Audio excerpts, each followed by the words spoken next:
Hard to believe, folks, but this is the 16th hour of broadcasting in our series on Mystery Babylon. You're listening to the Hour of the Time, and I'm William Cooper. Ladies and gentlemen, what you have just listened to is a warning. For there is a war being conducted right at this moment, a war against the American people. It is now a shooting war, and the second battle is being fought. The first was fought in the state of Idaho against the family of Randy Weaver. The second battle is being fought by a brave group of men and women and children in a church known as Branch Davidian in Waco, Texas. They are fighting for their Creator endowed rights. They have committed no crimes. They know what the sound of battle is. They know what it's like to see their friends or relatives die in their arms or at their feet. They know what it's like to have wounded and be refused medicine and medical treatment. Oh yes, we are at war, make no mistake about it. And if you don't believe that, you keep your eyes and ears open in the next weeks, months, and years. You will see it escalate across this country like a wild forest fire, out of control. And unless the sheeple wake up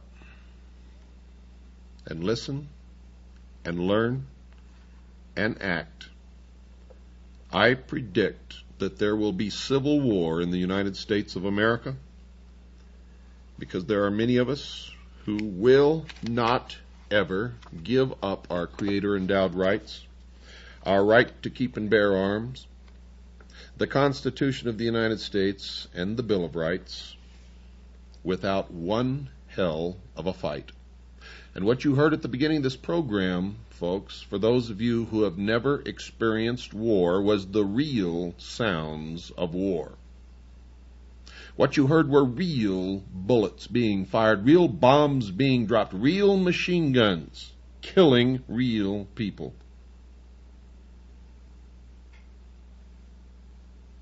And taps at the end was a real bugle blowing real taps over real graves of real fallen men who were buried in Arlington National Cemetery. You see, many people have already died protecting what many of you are giving up. I, for one, will not. When they come for me, there will be another battle. I will not give up. And I don't care who wins or loses, because at the end of my battle, it will be just the beginning of yours. Do you understand what I'm telling you? You see, my whole purpose is to wake enough people so that no battles ever have to be fought. But we're already behind, because 2 have already been fought, and more, I guarantee you, are on the way. Guaranteed, folks. Guaranteed. Because the more we allow them to get away with, the more they will attempt. I don't want a civil war in this country. I want to stop it before it even has a chance to start, and the only way to do that is wake up America.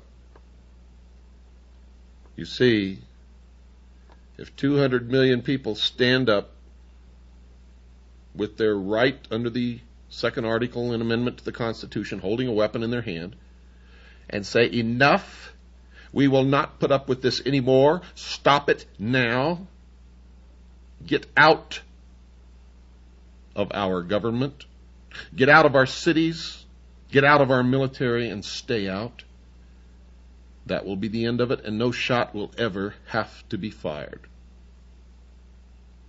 I guarantee that. But what do you think the odds are of that happening? Well, it's time, folks, to talk about our sponsor, Swiss American Trading Corporation. Now, if you've followed my broadcast for any length of time, you know that I've been bringing you this show, The Hour of the Time, mostly without sponsorship. In part, I've been very leery of allowing just any corporation or any business to buy time on my show, and my requirements are very strict. I'm proud, folks, very proud to announce a new alliance. Swiss America Trading Corporation and myself are committed to preparing my listening audience for the upcoming economic trauma. Many of you have asked me, what can I do to save my assets? What can I do to protect myself against the economic collapse that's coming? Well, folks, for over 11 years, Swiss America has been supplying over 10,000 clients with hard assets and constant information on how best to protect those assets. And for a limited time, interested listeners can receive a complimentary newsletter if you mention my name, William Cooper, The Hour of the Time, and ask for the information on protecting your future. It's called Protecting Your Future. So call, folks. Call this number. Write it down right now. You should always have a pen and paper with you when you listen to this broadcast. You know that. Write this down. 1-800-289-2646. That's 1-800-289-2646. Let me say it one more time for you. 1-800-289-2646. Invest the time it takes, folks, to read one of the most important publications of our times. Call 1-800-289-2646. Swiss American Trading Corporation, they have all of the investments that we have recommended on previous broadcasts, and they have many more. Some we don't recommend, but it's up to you to choose. They're a reputable company. We've thoroughly checked them out. We have talked to their clients, their customers. We've checked their background. We've checked with law enforcement agencies. And I'm telling you right now, these people will treat you right. If they don't, you call me and let me know immediately. Now, this is the 16th hour of our series on Mystery Babylon. Many of you have already made the necessary connections. You know what's happening, and you know who's bringing it about, and you know why. Some of you still do not. So we will continue. Manly P. Hall wrote this, quote, "The Serpent Kings," and notice that Mr. Hall capitalized the two words as one would do for a deity or for royalty when he wrote this, "reigned over the earth. The Serpent Kings reigned over the earth." It was these Serpent Kings who founded the mystery schools, which later appeared as the Egyptian and Brahmin mysteries. The serpent was their symbol. They were the true sons of light, and from them have descended a long line of adepts and initiates duly tried and proven according to the law, unquote. And the proper term is not Freemason, it's Freemason. It comes from the French, from the Knights Templar, and it literally means the sons of light. Another writer, Wilfred Gregson, informed his readers why Mr. Hall capitalized the two words Serpent Kings when he wrote, quote, "One symbol of great prominence throughout all ancient civilizations is the snake, or serpent, where it has symbolized divine wisdom," unquote. So Mr. Hall had reason to capitalize the words because he had discovered that the serpent represented divinity. Notice also, folks, that Mr. Gregson, even though he chose not to capitalize the word serpent, confirmed that Mr. Hall's use of the capital letter was correct when he stated that there was a connection between divine wisdom and the serpent. Mr. Hall, a 33rd degree Mason, made the same connection in these comments. Quote, "The serpent is true to the principles of wisdom, for it tempts man to the knowledge of himself." Unquote. A serpent is often used by the ancients to symbolize wisdom. The symbol of the serpent has another concealed truth, according to Kenneth Mackenzie, for he identified that truth in this quote when he described a brazen serpent. Quote, "It was a type of mediator and a promise of redemption." Unquote. The word brazen, folks, is defined as bold or impudent, and impudent is defined as shamelessly bold or disrespectful. Now you will remember that Lucifer was an anointed cherub in heaven who fell because he sought godly power. The story is covered in Isaiah chapter 14, verses 12 through 14 of the Old Testament. Look it up. It says this, quote, "How art thou fallen from heaven, O Lucifer, son of the morning? How art thou cut down to the ground? For thou hast said in thine heart, I will ascend into heaven, I will exalt my throne above the stars of God, I will be like the Most High." Unquote.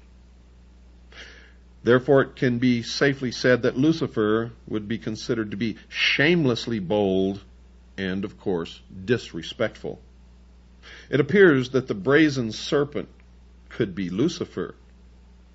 Another author, John Anthony West, wrote a book entitled Serpent in the Sky, in which he also connected the serpent with wisdom, and he wrote this, quote, "The serpent represents intellect, the faculty by which man discriminates. There is a higher and a lower intellect. Thus, symbolically, there is a serpent that crawls, and the higher intellect, that which allows man to know God, the heavenly serpent, the serpent in the sky." Unquote. The somewhat veiled worship of this serpent in the sky inside the Masonic lodges was alluded to by another Masonic writer, Kenneth Mackenzie. For in his book entitled The Royal Masonic Cyclopedia, he wrote this, quote, "Among the charges preferred against the Order of Knights Templar, for which Jacques de Molay suffered martyrdom, was that of worshipping an idol or image called Baphomet. It has been suggested that Baphomet is none other than the Ancient of Days or Creator. More cannot be said here without improperly revealing what we, meaning the Masons, are bound to heal, conceal, and never reveal." Unquote. So according to this Mason, the snake or serpent is somehow a symbol of the subject of the Masonic worship, and apparently this fact is the secret that the Masons cannot reveal to the rest of the world. A Christian minister, Reverend Alexander Hislop, wrote a book that included some discussion on the subject of serpent worship.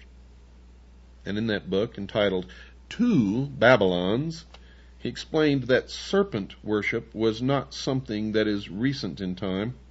It was an ancient practice. Quote, "Along with the sun, this symbol will be discussed later, as the great fire god, and in due time identified with him, was the serpent worshipped.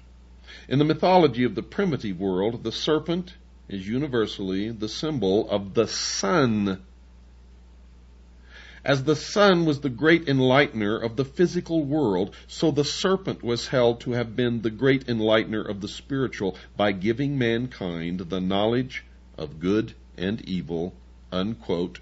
And according to the Bible, you know who gave man the knowledge of good and evil? Satan, Lucifer. He then discussed a coin minted in Tyre, the center of the ancient Phoenician culture. This coin was also the subject of an article in the September 1986 issue of the Good News magazine. It depicted a serpent entwined around a tree stump. To the left of the stump stood an empty cornucopia, and to the right a flourishing palm tree. The snake on the coin is the symbol of the powerful god whom the Romans called Aesculapius. The name means the man instructing snake, or the snake that instructs man, and the article then reported, quote, in mythology, Aesculapius was believed to be the child of the sun, and thus the enlightener of mankind. As the legend goes, Aesculapius was ultimately struck down by a thunderbolt thrown by an angry Zeus, king of the gods, and cast into the underworld. Unquote. The tree stump, folks, represented the fallen god and his ruined kingdom. In the mythologies of many ancient civilizations, the image of a fallen tree was used to symbolize the cutting off of a great god or hero, someone cut off in the midst of their power. You see, the snake on the coin was shown twisting itself around the dead stump, exerting its power in an attempt to restore his fallen kingdom. The cornucopia is an ancient symbol of plenty, but it was empty on the coin. This has been interpreted as meaning that the abundance had been cut off because the great God has been cut off. However, folks, the implication is that the horn of plenty will return when the fallen God is restored to his rightful position. The palm tree shown on the coin is a well-known symbol of victory, so it appears that the coin was minted to depict the anticipated return of the fallen snake god to the world. And the Bible talks about a fallen serpent in the book of Revelation, chapter 12, verse 9. However, in this case, folks, the snake is connected to another symbol of the serpent, a great dragon. Quote, and the great dragon was cast out, that old serpent called the devil and Satan. Unquote. Is the serpent worshipped in the ancient mysteries and a symbol in the Masonic ceremonies, a symbol of Satan, the devil? As has already been discussed, there is indeed evidence, folks, that this is the case. And once you have confronted the evidence and studied as much as I have studied, you will know that they are one and the same. Another symbol that needs to be analyzed is the star. On the page opposite page 124 in Mackey's Encyclopedia is a drawing illustrating the symbols of Freemasonry. Included in the 20 or so Masonic symbols is a drawing of a shooting star. Now, it can be fairly claimed that a blazing or shooting star would be one that was on the move inside the universe. One of the directions it could move would be, of course, towards the earth. If it was moving towards the earth, it could be called a falling star. But we know that most falling stars are actually meteors and not stars at all.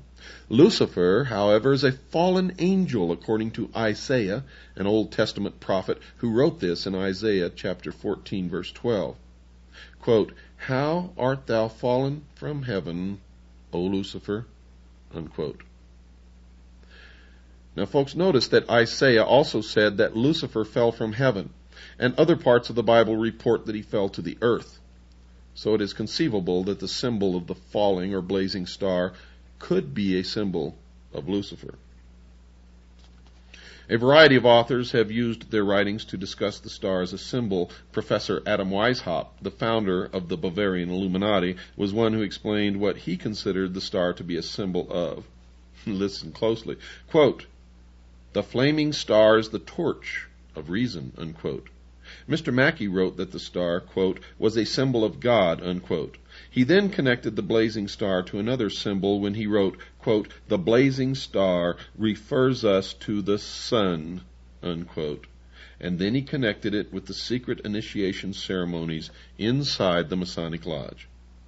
Quote, in the fourth degree of the same rite, the Scottish rite of Freemasonry, the blazing star is again said to be a symbol of the light of divine providence pointing out the way of truth, unquote.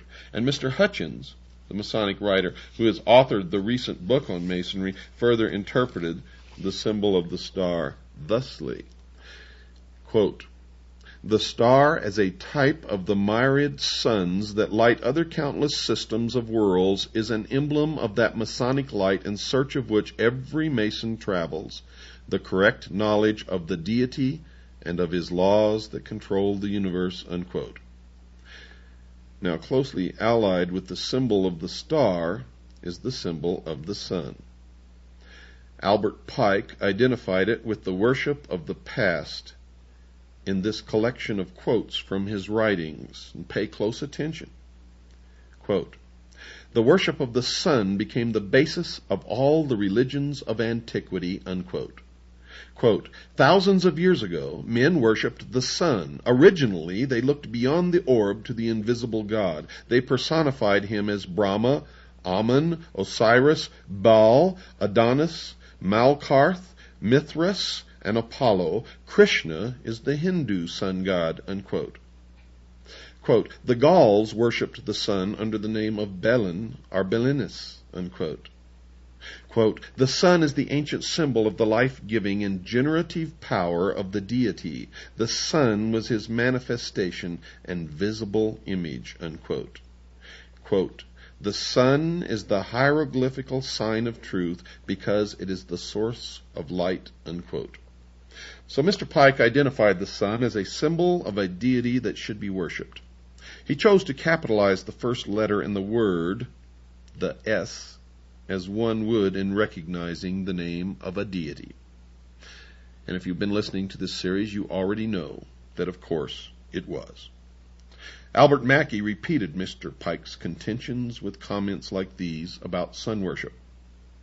Quote, "It was the oldest and by far the most prevalent of all the ancient religions. Eusebius says that the Phoenicians and the Egyptians were the first who ascribed divinity to the sun. Hardly any of the symbols of Masonry are more important in their signification or more extensive in their application than the sun as the source of material light. It minds the Mason of that intellectual light of which he is in constant search." The sun is then presented to us in Masonry, first as a symbol of light, but then more emphatically as a symbol of sovereign authority, unquote. So, folks, the sun was a symbol of something that only the believers in the religion known as the ancient mysteries understood. These believers, called adepts, certainly knew that the people would not accept their mystery religion, so they had to conceal it from them. Don't go away, folks. We've got to take a short break. I'll be right back after this pause. So the task became one of creating a religion around a belief that they knew the people would accept because it would make some sense, at least as far as the adepts would explain it. But their basic purpose was to create a popular religion as a cover for their secret worship. The secret religion would be built around a belief in the sun. The sun would be a perfect thing to build a religion around because of its basic nature. It is very visible and has a very important role in man's life. It rises in the morning. It appears to be born and then sets during the evening. It appears to die and then appears to be born again the next morning. It also appears to wander in the sky, setting further north or south each night. It then returns back to any given position twice each year. So the sun appears to have a major birth or death twice each day and twice each year. It would, of course, be very easy for the adepts to explain to the people that only something bigger than mankind, a god, had the ability to die and come back to life. So the adepts would teach the people that they had to pray to the god, or it would choose not to return. They encouraged a worship of the sun so that it would return to mankind again either once a day or once every 6 months. Albert Pike confirmed this view with this explanation of why early man worshipped the sun. Quote, "To them," meaning early man, "the journeyings of the sun were voluntary and not mechanical," unquote. So early man considered the sun to be something that moved voluntarily. In other words, the sun did not have to return each morning. Man must have quickly determined that since the sun did not have to return, man should start asking it to return. For man certainly depended upon the sun for his life. Man certainly must have figured out just how important the sun was to his life and well-being, and he certainly must have determined that if the sun chose not to return, all of mankind would certainly perish. So it was an easy jump from a belief that the necessary sun was an entity that chose to move across the daytime sky to a belief that it would return only if man prayed to it to return. But folks, there's something even more interesting to be considered that Pike didn't explain with that comment. Obviously, to make the new religion work, the believers would have to be able to predict the movements of the sun. It wouldn't be too long before some of the common people would start noticing that the sun was neither an actual being nor a god to be worshipped, but something that moved according to precise laws. Now, if the common people figured that out, they would not need the adepts who had computed the sun's periodic cycles. So, to keep their power intact, they would teach the people that if they did not accommodate their wishes, they would make certain that the sun did not return. They could even predict, as their measurements became more sophisticated, the exact time and date when the moon would go between the sun and the earth, causing the sun to disappear. They could then fool the people into believing that they were the cause of the disappearance. They could then, of course, explain to the people that if they did not continue to pay them sort of tribute, they would not intercede in their behalf, and the sun would not reappear. To keep the minds of the common people, the sheeple, away from figuring out that the whole religion was a scam, the adepts would conduct beautiful and ornate ceremonies around the worship of the sun, and they would expect the people to pay them for the elaborate rituals. And to make their rituals valid, the adepts would always claim that the sun obeyed their prayers, thereby convincing the people of their need to keep the adepts around. The sheeple, would continue to pay tribute to these adepts as long as they appeared to be successful. Now, folks, if the adepts knew that the sun was a symbol of something that the people would not support, such as a belief that Lucifer, the devil, was the god that they worshipped, they would have to continue with their charade so that the people would not decide to stop worshiping. Because if the sheeple figured it out, they would no longer support their activities. They would have to keep their beliefs from the people and conceal their secret worship in hidden symbols. So sun worship as a religion prospered. Mr. Hutchins discussed that position in his book, and I also discussed it in mine, Behold a Pale Horse. Mr. Hutchins says this, quote, "In the tabernacle, the brethren, clothed in black, mourn Osiris, who is representative of the sun, of light, of life, of good and beauty. They reflect upon the way the earth may again be gladdened by his presence," unquote. Mr. Pike connected the sun to Osiris, mentioned by Mr. Hutchins as worthy of being mourned. Quote, "The three lights at the altar inside the Masonic temple represent Osiris, Isis, and Horus. Osiris was represented by the sun," unquote. Mr. Mackey went a little further and informed his readers that, quote, "Osiris was the sun," unquote. In his book entitled Introduction to Freemasonry, Carl H. Cloudy, the author, himself a Mason, connected the sun worship with the ceremonies inside the Masonic Lodge. Quote, "The lodge sets him," meaning the initiate, "upon the path that leads to light, but it is for him to travel the winding path to the symbolic east," unquote. The physical sun rises in the east, and the Masons explain that their search for light begins in the East. And notice that Mr. Cloudy capitalizes the word East, apparently in reverence to the spot where they believe that this God resides. The Masons tell the world that they circumambulate, defined as walking around, the temple floor during their initiation ceremonies. Mr. Cloudy explains why this rite is performed. Quote, when the candidate first circles the lodge room about the altar, he walks step by step with 1,000 shades of men who have thus worshipped the Most High by humble imitation. Thus thought of circumambulation is no longer a mere parade, but a ceremony of significance, linking all who take part in it with the spiritual aspirations of a dim and distant past, unquote. And it is a historical fact that the Knights Templar also performed the circumambulation of their temples. And he further instructs his readers as to why this ceremony is part of their ceremony. Quote, early man circled altars on which burned the fire which was his God, from east to west by way of the south. Notice that the north is not included in the ceremony. The significance of that omission will be discussed later. But circumambulation became a part of all religious observances, unquote.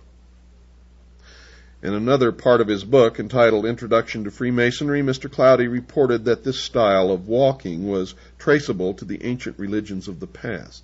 And he wrote this, quote, circumambulation was the ceremonies of ancient Egypt, unquote. So this practice of the modern Masons is based upon the ancient pagan religious practices of the ancients.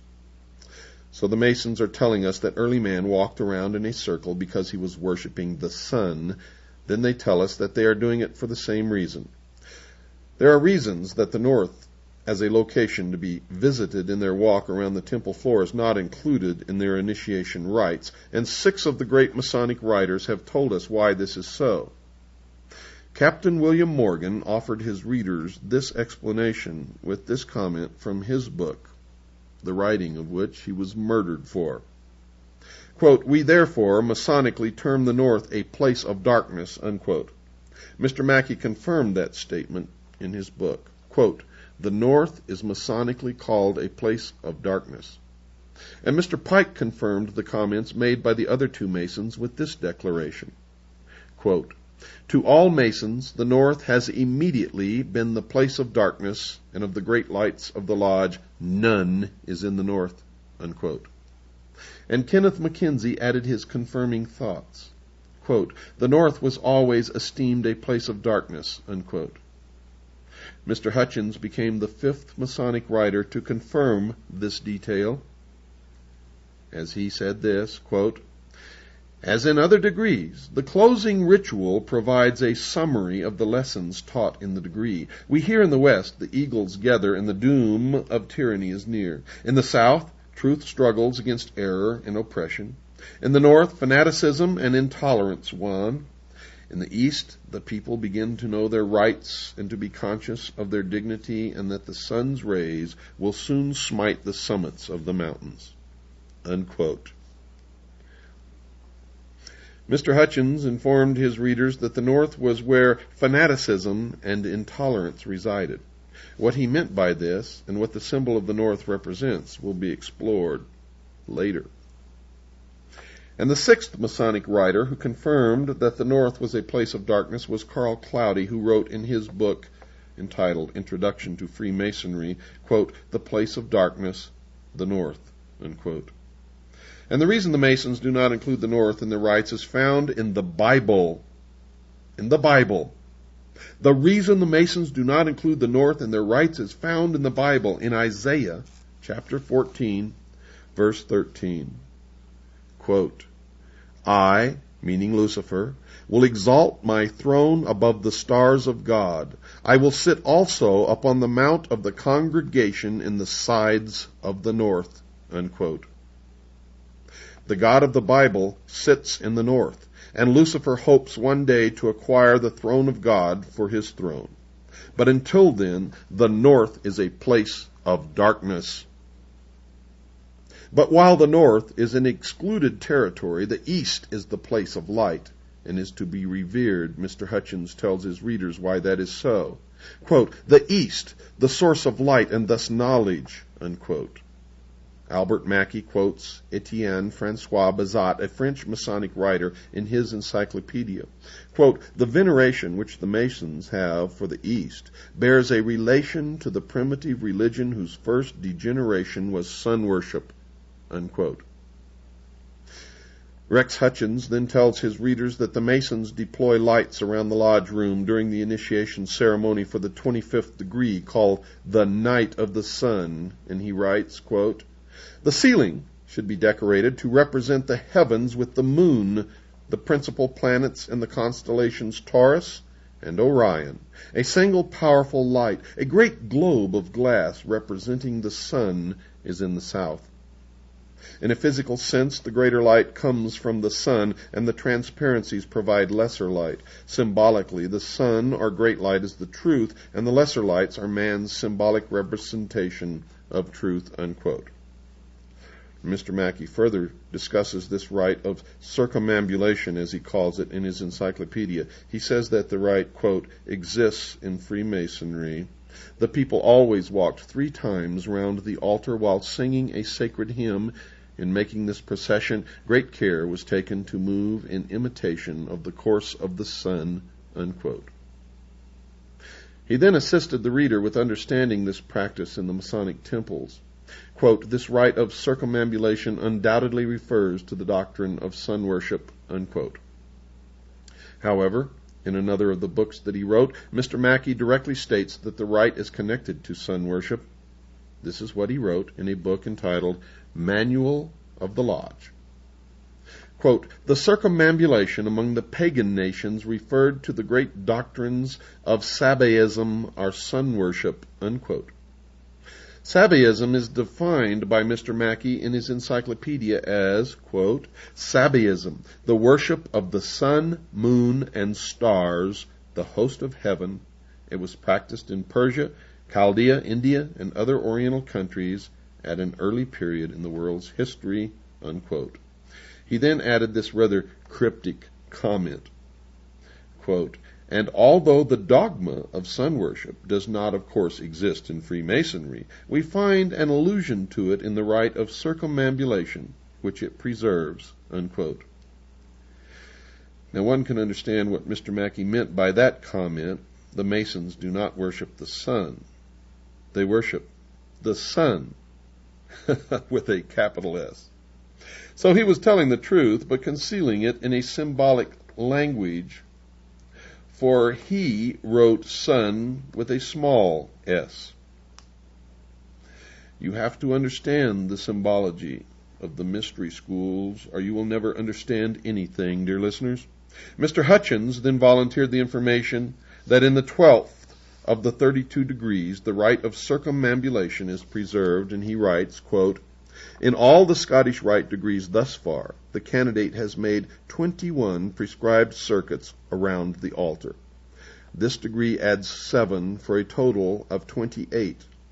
And this practice, called circumambulation, is derived from the ancients and existed among the Romans, Semites, Hindus, and others. It is thought to have been a rite of purification. The sun was believed to travel around the earth. The initiates imitated the movement of the sun when they made circuits around the altar, unquote. Furthermore, dear listeners, in the 9th degree, other symbols of the sun are involved in the ceremony, and Mr. Hutchins tells his readers, quote, after the obligation is taken, the 9 candles of yellow wax are lit. Yellow is representative of the sun, hence light and knowledge. In the 10th degree, further symbols representing the sun are utilized according to this author. Quote, there are 3 sets of 5 lights. The wax is yellow, meaning knowledge, and also as the color of the sun represents the deity, unquote, a blatant admission that the sun represents the deity that they worship. Other clues that the sun and the serpent are both known symbols of the Masonic Lodge are given by the titles of 2 of the 32nd degrees inside the Masonic Lodge. The 25th degree initiate is called a Knight of the Brazen Serpent, and the 28th degree initiate is called a Knight of the Sun, with a capital S. There is another symbol of the sun inside the Masonic Lodge, the Worshipful Master. The equivalent of the president of the lodge sits in the east side of the temple, and we are told why that is. Quote, the Worshipful Master represents the sun at its rising. The Senior Warden, another officer of the lodge, represents the sun at its setting. And the Junior Warden, still another officer of the lodge, represents the sun at meridian, the halfway point, the Most High. Other individuals and organizations besides the Masonic lodges are also involved, folks, in varying degrees with sun worship, or with an acknowledgement that the sun plays a central role in their understanding of the nature of the world. Elizabeth Clare Prophet has been described as being a leader in the New Age movement, and she has written this in a newsletter she publishes called The Coming Revolution. Quote, the healing of the nations begins with the healing of ourselves. We must draw forth from the great central sun that eternal light with which we were anointed from the beginning, unquote. Adolf Hitler, I'm sure you've heard of him, the head of the German government prior to and during World War II, and who was directly responsible for the murder of over 50 million people, was also a sun worshiper. Very early in his life, he joined a secret organization called the Thule Society. And 40 years after the war, some historians are finally delving into its strange beliefs. Two of these writers, Michael Bertrand and Jean Angelini, have produced a book entitled The Occult and the Third Reich. And one of their conclusions is, quote, in the Nazi cosmology, the sun played a prime role as a sacred symbol of the Aryans, in contrast to the feminine and magical symbolism of the moon revered by the Semitic peoples, unquote. The Nazi Party was the name of the National Socialist German Workers' Party, the party that Mr. Hitler joined. It became the controlling party of the German government prior to and during the war. The Führer, German for leader in this case, meaning Mr. Hitler, saw in the Jewish people with their black hair and swarthy complexion the dark side of the human species, while the blonde and blue-eyed Aryans constituted the light side of humanity. Hitler undertook to extirpate, meaning to eliminate, from the material world its impure elements, to lead it back to glory. But sun worship, as the Masons point out, is not new. The Bible talks about it as well. Folks, Ezekiel was an Old World Testament prophet writing sometime during the period of 571 to 592 BC. And he tells about how he was taken by God to see a practice occurring near the temple. And this is what he wrote in Ezekiel chapter 8, verses 15 and 16. Quote, and he, the Lord God, brought me into the inner court of the Lord's house, and behold, at the door of the temple of the Lord, between the porch and the altar, were about 25 men with their backs toward the temple of the Lord, and they worshipped the sun toward the east, unquote. And Ezekiel points out that the Lord God considered this practice an abomination. There is another reference to sun worship in the Old Testament, this time in Deuteronomy chapter 17, verses 2 through 4, and then verse 7. And that reference reads as follows. Quote, if there be found among you, man or woman, that hath gone and served other gods, and worshipped them, either the sun or moon, or any of the host of heaven, and it be true that such an abomination is wrought in Israel, so thou shalt put the evil away from among you, unquote. So, folks, the God of the Bible has made it perfectly clear that sun worship is something that he does not want. He does not want his creatures practicing this.